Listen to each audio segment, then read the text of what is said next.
Good morning, नमस्कार। आप सभी का ग्रेविटी पॉइंट में स्वागत है। मैं सुरेश धर दुबे भूगोल की प्रैक्टिस श्रृंखला के साथ उपस्थित हूं।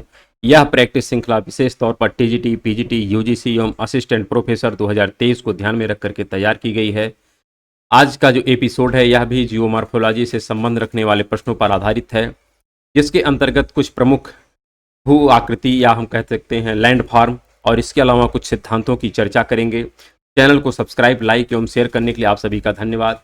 यदि आपने अभी तक चैनल को सब्सक्राइब नहीं किया तो चैनल को सब्सक्राइब करें, लाइक करें एवं प्रमोट करें, जिससे प्रत्येक वीडियो का नोटिफिकेशन आप लोगों तक सबसे पहले पहुंच सके। प्रत्येक वीडियो का पीडीएफ मटेरियल टेलीग्राम चैनल पर उपलब्ध है, आप उसे वहां से डाउनलोड कर सकते हैं, जिसका लिंक नीचे कमेंट बॉक्स में दिया गया है। आज का जो सबसे पहला प्रश्न है यहाँ पर लिखा है, निम्नलिखित में से कौन सा लारेंसिया का भाग है। लारेंसिया तात्पर्य यह है कि अकॉर्डिंग टू वेगनर महोदय क्या कहते हैं, कार्बोनिफेरस में सभी महाद्वीप पेंजिया के रूप में और सभी महासागर पैंथालसा के रूप में थे, जिसके मध्य में टेथीस भूसन्नति थी। तो टेथीस भूसन्नति के जो उत्तर वाला पार्ट है उसको इन्होंने कहा है अंगारा लैंड, और जो नीचे वाला पार्ट है उसको उन्होंने कहा है गोंडवाना लैंड। तो अंगारा लैंड को ही ये कह सकते हैं लारेंसिया का पार्ट कहा जाता है। किसका पार्ट कहा जाता है? लारेंसिया का। अर्थात जो अंगारा लैंड है, जो टेथीस भूसन्नति के उत्तर का पार्ट है, उसको इन्होंने लारेंसिया या अंगारा लैंड का नाम दिया है। तो पूछ रहा है इसमें कि कौन सा लारेंसिया या अंगारा लैंड का पार्ट है। आप स्वयं समझ सकते हैं कि अगर मान लेते हैं यह पूरा हमारा पैंजिया है और बीच में टेथीस भूसन्नति है, तो इधर वाला पार्ट आपका अंगारा लैंड है अर्थात उत्तर वाला, और इधर वाला आपका गोंडवाना लैंड है। तो उत्तर वाला तात्पर्य है कि यहाँ पर अगर आप बीच में इसको ड्रॉ कर दें तो उत्तरी अमेरिका भी आपका लारेंसिया का पार्ट है या अंगारा लैंड का पार्ट है, आपका यूरोप भी इसी का पार्ट है, फिर हम कह सकते हैं यूरेशिया भी इसी का पार्ट है।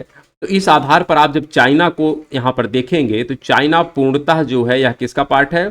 यह लारेंसिया का पार्ट है। किसका पार्ट है? लारेंसिया का पार्ट है या गोंडवाना लैंड का पार्ट है। इसके अतिरिक्त अब आप एजियन की बात करते हैं तो एजियन एक सी है, यहाँ पर जो ब्लैक सी आप देखते हैं यहाँ पर आपको मिलता है एक एजियन सी है, और एजियन सी के पास में ही यहाँ पर प्लेट है एक अनातोलिया का, यहाँ पर ट्राइजंक्शन है, तो कह सकते हैं यहाँ पर एजियन प्लेट है, यहाँ पर अनातोलिया का प्लेट है। तो ये जो प्लेटें हैं या खास करके हम कह सकते हैं अंगारा लैंड का तो पार्ट है, लेकिन इसमें मिक्सअप है, इसमें कुछ पार्ट गोंडवाना लैंड के भी मिक्स हो जाते हैं, लेकिन जो चीन वाला पार्ट है ये पूरी तरीके से अंगारा लैंड का ही पार्ट है या लारेंसिया का पार्ट है। इसी प्रकार ईरानियन भी आप देखेंगे तो यह नीचे का ही पार्ट यहाँ पर मिलता है, तो यह भी कह सकते हैं पूरी तरीके से यूरेशिया का पार्ट नहीं है, या हम कह सकते हैं लारेंसिया का पार्ट नहीं है। तो हमारा जो आंसर हो जाएगा वो हो जाएगा चीन, क्योंकि चीन ही जो है यह लारेंसिया का पूर्णतः पार्ट है या अंगारा लैंड का पूर्णतः पार्ट है। इसी प्रकार अगला प्रश्न यहाँ पर लिखा है, पर्वत और घाटियाँ किस संचरण से बनती हैं। तो आपको हम पहले स्पष्ट कर दें कि जो बल होता है, हम कई बार इस पर डिस्कशन कर चुके हैं, ओरली डिस्कशन करते हैं, लिखते तो है नहीं, क्योंकि यहाँ पर लिखने में थोड़ी असुविधा होती है, तो इसलिए हम लिखने का प्रयास कम करते हैं। यहाँ पर अगर हम बात करें बल की बात, तो बल एक दृष्टिकोण से देखा जाए दो प्रकार के होते हैं, एक अंतर्जात बल होता है, एक बहिर्जात बल होता है। बहिर्जात बल का संबंध खास करके अनाच्छादन और अपरदन से होता है, लेकिन जो अंतर्जात बल होता है इसको भी दो भाग में बांटा जाता है कंपन की तीव्रता के आधार पर। जो मंद गति का कंपन होता है इसको कहते हैं पटल विरूपणी, जो तीव्र गति का कंपन होता है उसको हम कहते हैं आकस्मिक संचरण। आकस्मिक संचरण का ही परिणाम होता है आपका जो पर्वत पठार या पर्वत कह सकते हैं, या हम खास करके कहें भूकंप और ज्वालामुखी की प्रक्रियाएं जो है आकस्मिक संचलन के अंतर्गत आती हैं। लेकिन जो मंद गति का है जिसको हम पटल विरूपणी कहते हैं, उसके भी कई पार्ट होते हैं। एक उसमें होते हैं महादेश जनक बल और एक होते हैं पर्वत निर्माणकारी बल। तो जो महादेश जनक बल होता है इसका जो मोमेंटम होता है यह वर्टिकल डायरेक्शन में मूव करता है, या तो अपवर्ड डायरेक्शन में या तो डाउनवर्ड डायरेक्शन में महादेश जनक बल कार्य करता है। लेकिन जो पर्वत निर्माणकारी बल है जिसको कहते हैं ओरोजेनिक फोर्स सदैव हॉरिजॉन्टल डायरेक्शन में काम करता है। हाँ, हॉरिजॉन्टल डायरेक्शन में भी दो हो सकता है, एक हो सकता है कंप्रेशन का तात्पर्य है कि दो बल एक तरफ काम करें, और एक होता है टेंशनल, एक ही पर दो बल दो दिशा में काम करें, लेकिन ये दोनों बल जो है ये हॉरिजॉन्टल है, और इसी के परिणाम स्वरूप कहीं ना कहीं हम कह सकते हैं पर्वत निर्माण की प्रक्रिया हो रही है। चाहे कंप्रेशनल की अगर बात करें तो कंप्रेशनल में यहाँ पर मोड़दार पर्वत बनते हैं, अगर हम टेंशनल की बात करते हैं तो यहाँ पर भ्रंश बनता है और भ्रंश घाटी तथा ब्लैक माउंटेन बनता है। तो चाहे हम कंप्रेशनल की बात करें चाहे हम टेंशनल की बात करें, दोनों के परिणाम स्वरूप क्या बनते हैं, तो यहाँ पर पर्वत और घाटियों का निर्माण होता है। तो यह एक प्रकार से जो ओरोजेनिक फोर्स है तो यह किस अंतर्गत आती है, तो क्षैतिज संचलन के अंतर्गत आती है, लेकिन जो महादेशजनक बल है यह ऊर्ध्वाधर संचलन के अंतर्गत आता है। तो यहाँ पर प्रश्न को आप समझते हुए आंसर को देना है। और अगला प्रश्न लिखा गया है, कथन है और कारण है, बताना है कि कौन सा आंसर सही है। पहला लिखा है यहाँ पर कथन, अपसरण। अपसरण मतलब होता है कि जो हमारी संरचनात्मक प्लेट मार्जिन है, अर्थात जो मध्य महासागरीय कटक होते हैं, तो कह रहा अपसरण पट्टिका मार्जिन के कारण समुद्र तल का प्रसार होता है। तो ये सही है, क्योंकि मध्य महासागर में प्लेटों का जब अपसरण होता है, वहां पर संरचनाएं बनती हैं, तो उससे सागर नितल का लगातार प्रसार होता है, जिसको हैरी हस महोदय ने वेरीफाई किया है। साथ में यहाँ पर कारण क्या लिख रहा है कि संरचनात्मक पट्टिका मार्जिन के फलस्वरूप भ्रंश निर्मित होते हैं। तो यहाँ पर देखिए लिख रहा है कि भ्रंश जो निर्मित होते हैं ये किसके कारण लिख रहा है, यहाँ पर लिख रहा है इसी संरचनात्मक के कारण। तो जैसे आप अफ्रीका की महान भ्रंश घाटी की बात करें तो वहां पर भी अपसरण की ही क्रिया हो रही। कौन सी क्रिया हो रही, अपसरण की क्रिया हो रही है। या मध्य महासागर में भी देखिए जहां पर अपसरण हो रहा है, जहां पर संरचनात्मक पट्टी है, तो वहां पर दोनों तरफ कटक बनते हैं और मध्य में भ्रंश घाटी बनती है, और अफ्रीका की महान भ्रंश घाटी भी इसी अपसरण का ही परिणाम है। तो कह सकते हैं कथन भी सही है, कारण भी सही है, लेकिन कारण कथन की व्याख्या नहीं करता है, क्योंकि जहां जहां पर भ्रंश होगा वहां पर सागर नितल का प्रसार होगा ऐसा जरूरी नहीं है। क्योंकि अफ्रीका की महान भ्रंश घाटी में तो प्रसार हो रहा है, लेकिन उससे सागर नितल में प्रसार में कोई फर्क नहीं पड़ रहा है। तो इसलिए हम कह सकते हैं कथन कारण तो दोनों सही है, लेकिन यहाँ पर कारण कथन की अभिपुष्टि नहीं करता है। और इस पे भी एक अतीत में हम लोग पिछले स्लाइड में या पिछले एपिसोड में डिस्कशन कर चुके हैं। तो इस आधार पर यह हमारा आंसर हो जाएगा बी। क्या हो जाएगा, बी। अगला प्रश्न लिखा है, सूची 1 को सूची 2 के साथ सुमेलित करें और नीचे दिए गए पुटों में से सही उत्तर का चयन करें। एक तरफ लेखक है और एक तरफ किताब है कि किसके माध्यम से कौन सी किताब लिखी गई है।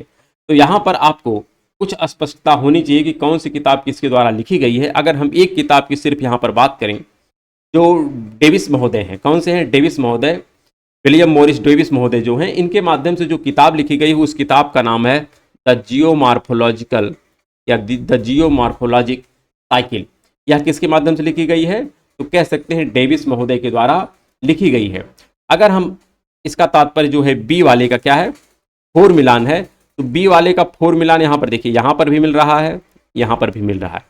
तो हम फिर अब आते हैं पहले पे देखिए यहाँ पर 3 यहाँ पर है, तो इसका मतलब सही है।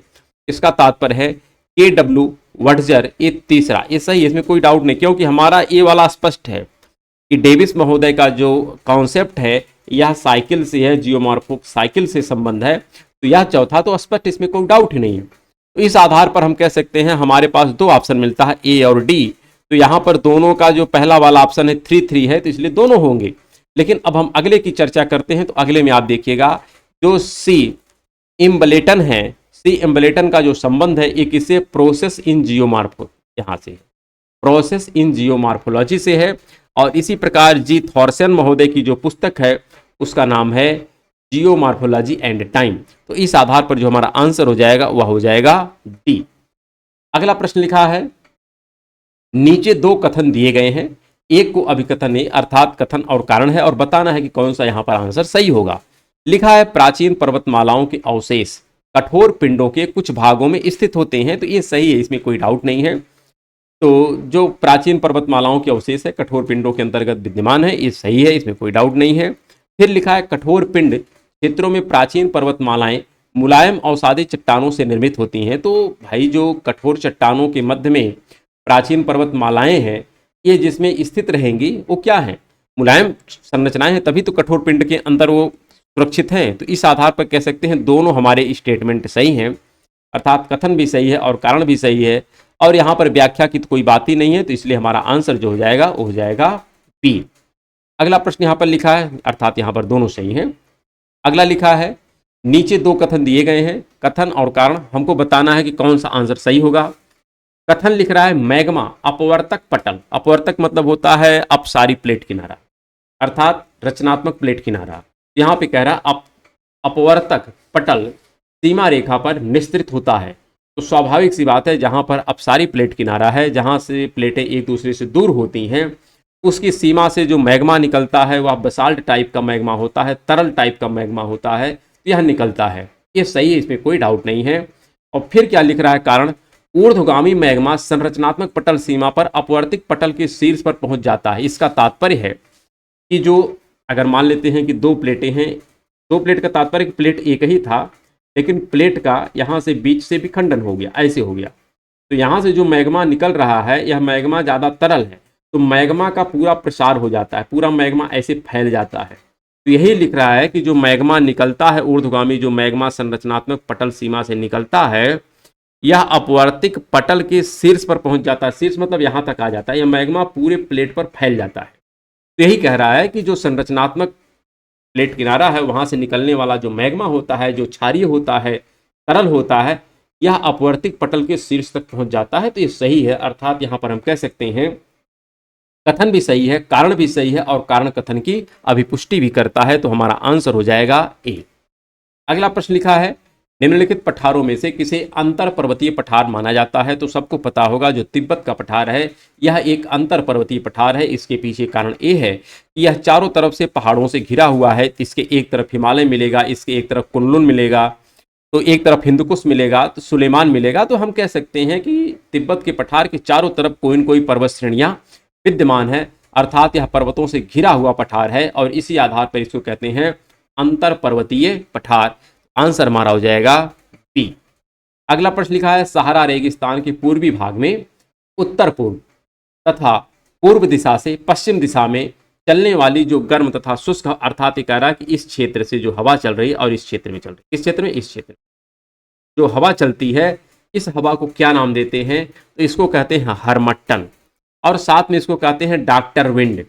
इस तट पर, जो यहाँ पर गिनी का तट है, गिनी के तट के पास के लोगों के लिए यह जो विंड है, यह डॉक्टर के समान काम करती है, क्योंकि यह जो क्षेत्र होता है, गिनी का जो किनारा होता है, यहाँ पर टेम्परेचर भी काफ़ी ज़्यादा होता है और आर्द्रता भी काफ़ी ज़्यादा होती है, जिसका परिणाम होता है कि विभिन्न प्रकार की यहाँ पर बीमारियाँ उत्पन्न हो जाती हैं। लेकिन जब यह हरबट्टन विंड चलती है, तो यह मार्ग में हम कह सकते हैं यहाँ पर आपको मरुस्थल मिलेंगे। सहारा मरुस्थल के ऊपर से जब यह गुजरती है, तो यदि इसके अंदर थोड़ी बहुत मॉइस्चर है भी इस विंड के अंदर, तो वह मॉइस्चर समाप्त हो जाती है, और इस प्रकार से यह जो हरमट्टन विंड है, यह पूर्णतः शुष्क रहती है, और शुष्क विंड जब इस क्षेत्र में जाती है, तो इस क्षेत्र के मॉइस्चर को समाप्त कर देती है। और जब मॉइस्चर में या मॉइस्चर यहाँ से समाप्त होता है, तो यह जो हवा है यहाँ के लोगों के लिए काफ़ी कह सकते हैं स्वास्थ्यप्रद होती है, और इसी आधार पर इसको हम लोग कहते हैं डॉक्टर विंड कहते हैं।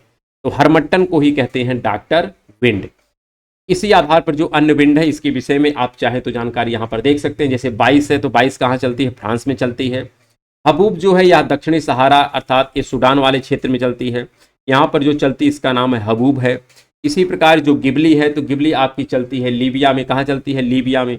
यहाँ पर आपकी चलती है, गिबली चलती है। इसी प्रकार से यहाँ पर आप देखते हैं तो सिराकू चलती है, तो अन्य पौने भी यहाँ पर चलती हैं। चलिए अगले प्रश्न पर चलते हैं। अगला प्रश्न लिखा है, ऑस्ट्रेलिया के पश्चिमी पठार का निर्माण किस प्रकार हुआ है? तो ऑस्ट्रेलिया का जो पश्चिमी पठार है, अर्थात ये वाला जो सेक्शन है, इधर वाला जो सेक्शन है, इसकी बात कर रहा है कि इसका फॉर्मेशन किस कारण से हुआ है? तो यह एक सील्ड है। सील्ड मतलब यह एक, जब से पृथ्वी की उत्पत्ति हुई है तब से आज तक इसमें ज़्यादा परिवर्तन नहीं हुआ, एज इट इज ये संरचनाएं विद्यमान है।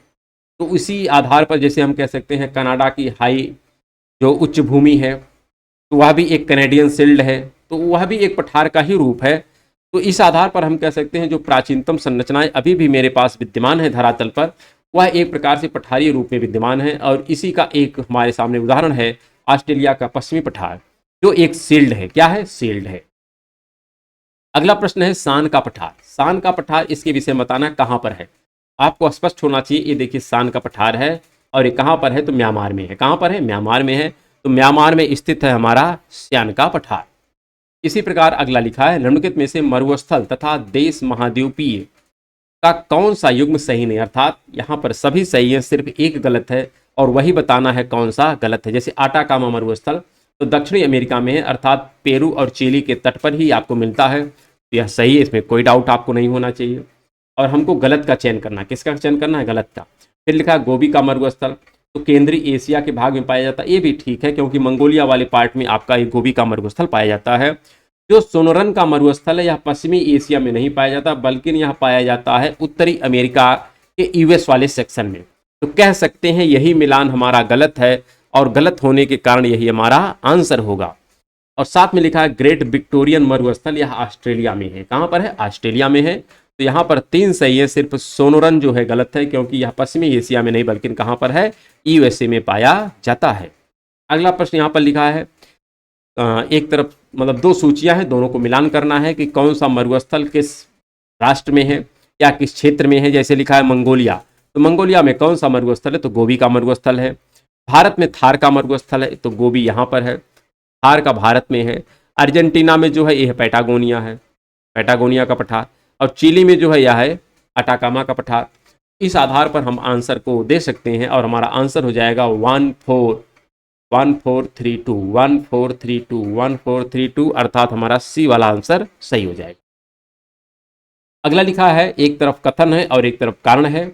कथन लिखा है उष्ण मरुस्थल महाद्वीपों के पश्चिमी भाग में स्थित होते हैं। ये पूरी तरह से सत्य है, इसमें कोई डाउट नहीं है, क्योंकि जितने भी मरुस्थल हमको सामान्य तौर पर उष्णकटिबंध वाले मिलते हैं यह 20 से 30 डिग्री के मध्य में ही मिलते हैं, क्योंकि वहाँ का जलवायु प्रदेश मरुस्थलीय जलवायु प्रदेश होता है। और उसके पीछे 2 कारण है, क्योंकि उसके पश्चिम में जो चलने वाली जलधारा है वह ठंडी होती है, इसलिए पश्चिम से जो हवाएं आती हैं उसमें आर्द्रता नहीं होती है, और परिणाम होता है कि हमारे महाद्वीप का पश्चिमी भाग मरुस्थल रह जाता है। दूसरा कारण ये भी है कि यह चूंकि क्षेत्र व्यापारिक पवन की पेटी में आता है, और व्यापारिक पवन की जो हवाएं हैं यह पूर्व से पश्चिम की तरफ जब आगे बढ़ती हैं तो आगे बढ़ने के क्रम में इसकी आर्द्रता समाप्त हो जाती है, जिससे पश्चिम के तट पर पहुंचते पहुंचते वर्षा नहीं होती है, और इसके परिणाम ही महाद्वीपों के पश्चिमी भाग पर मरुस्थल पाए जाते हैं।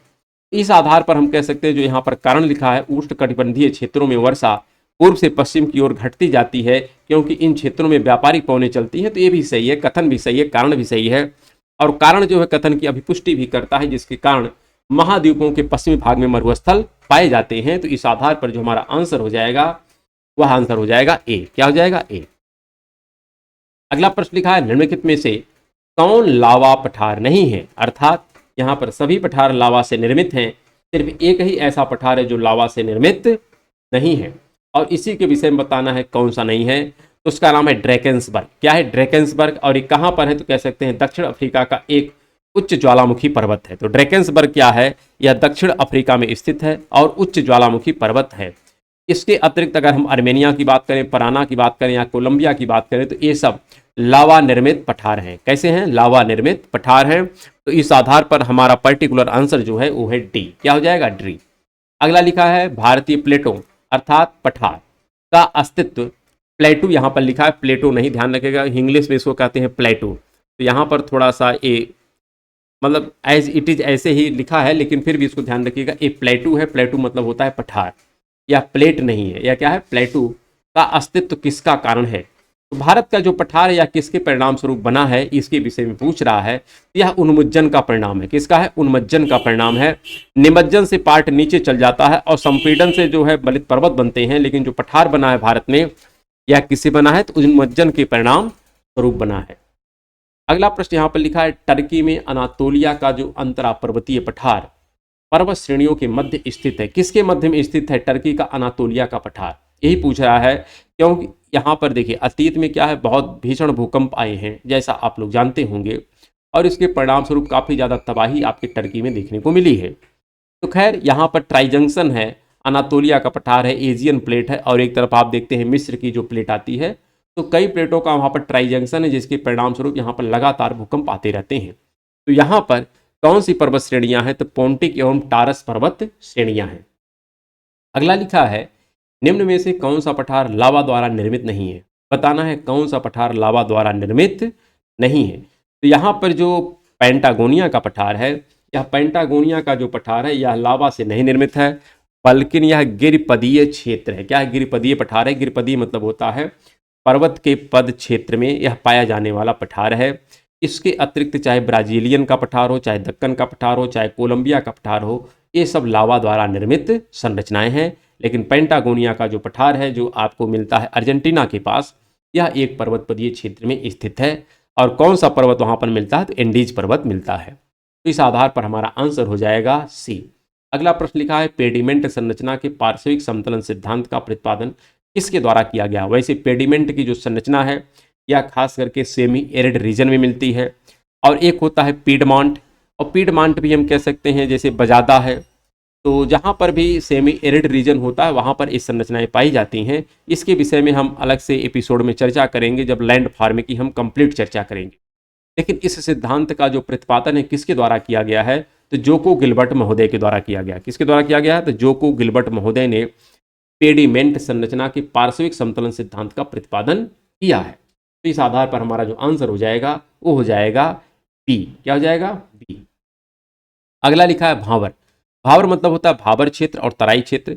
जब कोई नदियां पहाड़ी क्षेत्रों से मैदानी क्षेत्र में प्रवेश करती है तो अचानक ढाल में परिवर्तन होता है, अर्थात जो ढाल तीव्र होता है वो ढाल मंद हो जाता है, जिसके परिणाम स्वरूप जो नदियां बड़े बड़े बोल्डर को ला करके अपने साथ लेकर के आती हैं वह मैदानी क्षेत्र में जैसे ही प्रवेश करती हैं सारे बड़े बड़े बोल्डर वहां पर छोड़ देती हैं, और वहां पर हम कह सकते हैं बहुत एक ऐसा क्षेत्र विकसित हो जाता है या एक ऐसा पत्थरों के टुकड़ों का एक ऐसा मैदान निर्मित हो जाता है जहां पर नदियां उन पत्थरों के नीचे से प्रवाहित होने लगती हैं, और इसी आधार पर इसको हम क्या कहते हैं, भाबर का क्षेत्र कहते हैं। तो भाबर एक क्या है, एक गिरिपद मैदान है। क्या है, गिरिपद मैदान है जहां पर पत्थर के बड़े बड़े बोल्डर से यह मैदान निर्मित किया जाता है। तो आपको आंसर देना है सी।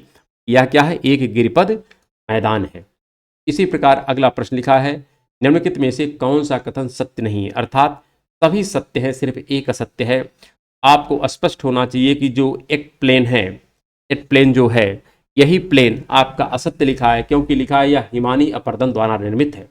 यह हिमानी अपर्दन द्वारा निर्मित नहीं है, यह सवाना अपर्दन प्रक्रम का परिणाम है। आपको स्पष्ट रखना है कि सवाना प्रक्रम का जो परिणाम है, अपर्दन प्रक्रम का परिणाम है, उससे एट प्लेन बनते हैं, ना कि हिमानी प्रक्रम से बनते हैं। शेष चाहे पेडी प्लेन की बात करें, चाहे पेनी प्लेन की बात करें, चाहे पेन प्लेन की बात करें, ये सब जो व्याख्या लिखी गई है सब पूर्णतः सही है, इसमें कोई डाउट आपको नहीं होना चाहिए। कह सकते हैं ये भी सही है, ये भी सही है, ये भी सही है, सिर्फ यही आपका गलत है, और इसी आधार पर यही हमारा आंसर है, क्योंकि जो गलत स्टेटमेंट है वही हमारा आंसर होगा। अगला लिखा है, मैदान प्रायः समुद्र तल से 150 मीटर से कम ऊंचाई वाले क्षेत्र होते हैं। तो सामान्यतः यही डिफिनेशन होती है इंटरनेशनल स्तर पर कि 150 मीटर तक के जो क्षेत्र होते हैं उनको हम मैदान कहते हैं, 150 से 600 मीटर तक के जो क्षेत्र होते हैं उसको हम पठार कहते हैं, और 600 मीटर से जो अधिक क्षेत्र होते हैं उसको हम पहाड़ी कहते हैं, पर्वत कहते हैं। तो खैर ये डिफिनेशन है, लेकिन यहाँ पर एक मैदान इस क्षेत्र में फिट नहीं बैठता है और वह ग्रेट प्लेन। तो जो यूएस का ग्रेट प्लेन है ये वाला, यह इस क्षेत्र में फिट नहीं बैठता है, क्योंकि ग्रेट प्लेन खास करके अपर्दन और कह सकते हैं यहाँ पर निक्षेपण दोनों का परिणाम है। यह जो सेंट्रल प्लेन है, सेंट्रल प्लेन के आप देखिए किधर पाया जाता है, तो पश्चिम में पाया जाता है, और इस ग्रेट प्लेन का जो विस्तार है यह यूएस तथा कनाडा दोनों में है। यूएस कनाडा में दोनों में फैला हुआ है, और यह अपर्दन तथा निक्षेप जनित संरचना है, इसलिए इसकी जो ऊंचाई है 150 मीटर से अधिक होती है।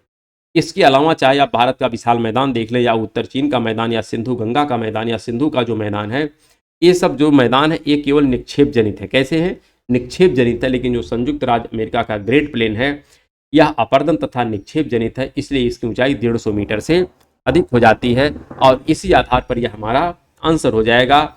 और अगला प्रश्न जो लिखा गया है यहाँ पर, पैन प्लेन शब्द का जो अर्थ होता है इसके विषय में आपको बताना है।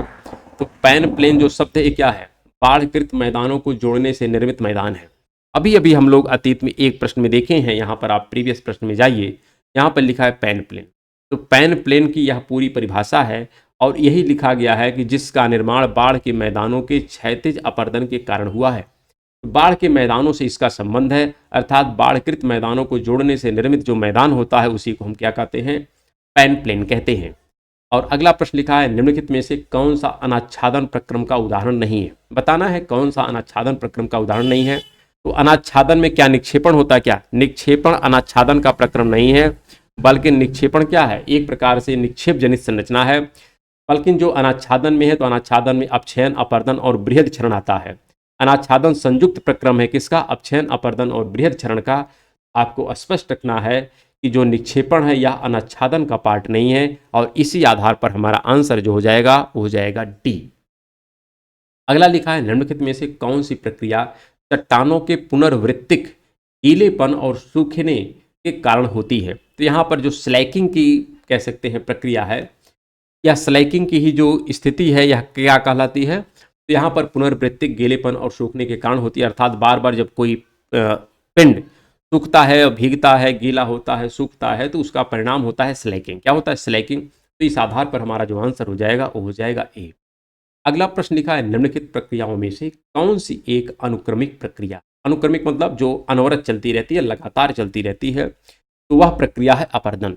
अपर्दन की प्रक्रिया है लगातार चलती रहती है जब तक एक, कह सकते हैं, उच्च भूमि निम्न भूमि में ना तब्दील हो जाए या मैदान में ना तब्दील हो जाए, तब तक अपर्दन जनित जो कारक हैं या अपर्दन के जो कारक हैं, अनाच्छादन के जो कारक हैं, ये अनवरत अपना काम करते रहते हैं जब तक उस उच्च भाग को निम्न भाग में परिवर्तित ना कर दें या मैदान में परिवर्तित ना कर दें।